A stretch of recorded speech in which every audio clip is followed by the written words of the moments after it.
Hello, my name is Ross, and I'm creating this video to help you get set up with the escape room kit that you have purchased on the Epic Marketplace. Here I have an opening scene with everything that is included with the kit, just so you can kind of see and differentiate some things as you get started. To get us started though, we'll try and move through this pretty quickly. The first thing I've done is I've just created an empty scene where I've put in 2 planes and a light source and then baked the lighting. So this scene is completely blank other than that. To start off with this kit, the first thing that you're going to need to place is the player viewer blueprint. This is, of course, what the player views through. It also contains all the controls and the vast majority of the scripts of this kit. To get started with actually getting something playable, the next thing that you're going to put in is some viewpoint targets. This is where the player viewer will move to as you navigate around the scene. Just to start off, we're going to put in 5. We're going to move this one out of the way because it's going to be in a weird location. We're going to move all of these to the origin of the scene.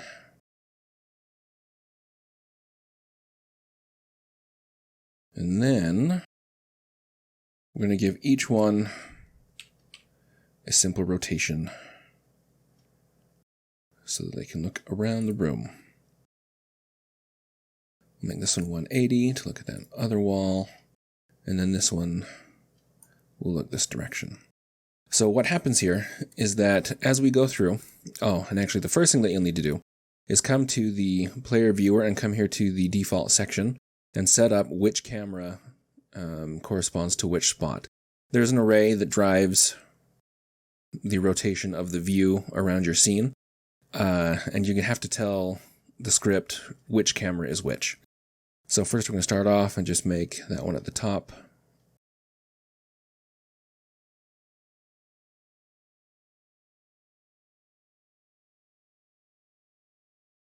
Now you'll notice I put in 5 cameras, but I only have 4 slots here. If you want to add a slot, what you need to do is, of course, just click the plus button, and you get to add in that 5th button. This tracked component touched component is due to the touch controls I have set up for mobile capabilities on this. Ignore it. Don't worry about it at all. Once you have that set up, what you need to do is set up your game mode. So come up to your world settings if you don't have it open already, and make sure that your game mode is set to the custom game mode BP that is provided. Also, you need to come back here and do one more thing in the player viewer. Make sure that the auto-possessed player is set to player 0. Now, just so we can see this and make sure that makes sense, go ahead and push play. You're now in the position of that first blueprint that we placed down. As you click the right, it will of course move the scene to the right, and you can go around the square. Now I've clicked the button 4 times. This next one should pop me up to that 5th spot and then back to 1. Awesome. Now also you can see here we have an inventory system set up. So we'll now set up a couple things to be picked up. I've created just a simple template for your pickups. Everything will be customizable here in the default section. So just for our purposes, let's go ahead and just make a ball and just use the material sphere is fine, or whatever you have. I'm also going to name it ball key. Now that we have a pickup, let's just make sure everything is working. There you can see it here in the scene. And just so we can verify that everything is moving correctly. Good. Okay, I click that, I pick it up. It is now here in my inventory. Now also notice that the name that you set in the side panel will show up here on top of the inventory. This is also used to verify which items can be placed on which keyhole, which I have provided here. So I'm going to put this over here just for fun. The custom mesh, of course, just like the ball template, can be set to whatever you wish.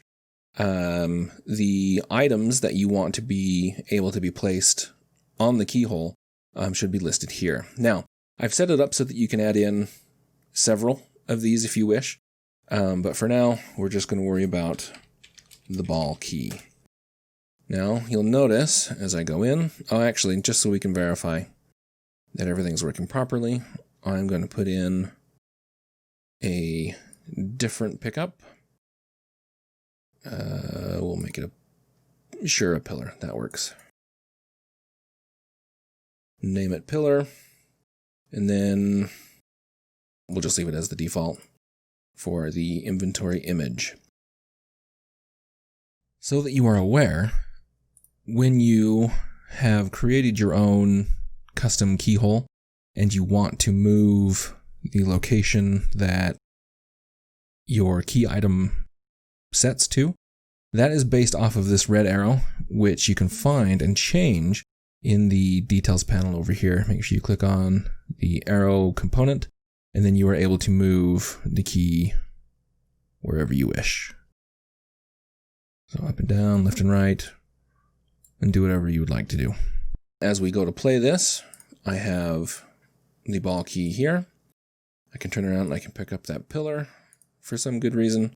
You'll notice as I click the pillar, and if you can hear my mouse, I cannot place it here. But as I click the ball key, it pops to where it should be. Now let's verify just to make sure everything's working here. Let's make sure that it can pick up this second item. And try it again. Pick up the pillar. Ball key goes on just fine. Pick it back up, pillar. Perfect. You'll also notice that it will pick up before placing, so they don't have to worry about things stacking on top of one another. Okay, so that is how you set up the scene to get started. There are a couple things that you should know. As I was mentioning before, most everything is placed on this player viewer script. I have set the pickups so that they will just move to the world origin and then down 150 units. So just to kind of get it out of the way, and so we don't have to delete anything. If this doesn't work for your scene, you can change this value here, and you can just move it to wherever you wish. The keyhole template, this is where you can go to edit how many solution items you want. If you want more, you can add more here. If you don't need that many, you can take them away. I have also this set up as an open spot just so that you can control whether things could be placed there or not. It's just set to be, things can be placeable just by default. The viewpoint scripts, all they really are is just an arrow. There's nothing in these. It is just strictly for the viewer script to find a location and move to it. Let's see, let's also take a look quickly at the UI. So I have the navigation and the inventory set up separately just for ease of viewing. The navigation is a little more involved. What I want to show you here is this is the control of the movement from left to right. So if you want this faster or slower, you can edit that here. You'll probably have to create a new node though, because I have a very particular ramp. You'll have to change this ramp. I'm trying to think, because believe that's everything you need to know. You also, if I have a quick blink type effect on the camera, that is controlled here. If you don't like it, just take all this out, or if you want to change the time on it, you can change it all here in the fade duration. I believe that's everything that you'll need to know. If you have any questions, you of course can comment on this video or get a hold of me through the marketplace. I hope this works out for you, and I hope to see what people can do with this kit. Thank you very much, and goodbye.